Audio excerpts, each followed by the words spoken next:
Ayan, ang daming sponsor. Meron pang ano. So, ano gusto nyo gamitin natin?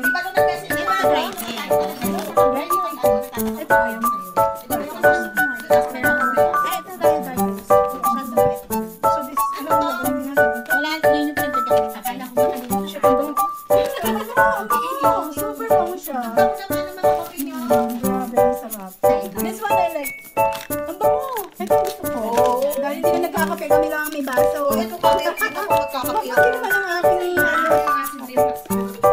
ito buo ka ha? Sa akin mari ko yung ano na yan. Dali lang naman. Order na ba? Sinigay sa kamero. Iniinom na lang. Ay, okay na yun. Order na tayo eh. Mainit. Ito mainit. Yay! Gusto ko mainit. Kasi mainit ang panahon. Gusto ko yung ano, yung may art. Ikaw mag-art. Lalagyan ko yung gano'n. Iwanan ko na sa'yo. Kailangan i-put yan para magkano. Ha? Ano lang sa siya? Ayun.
Really?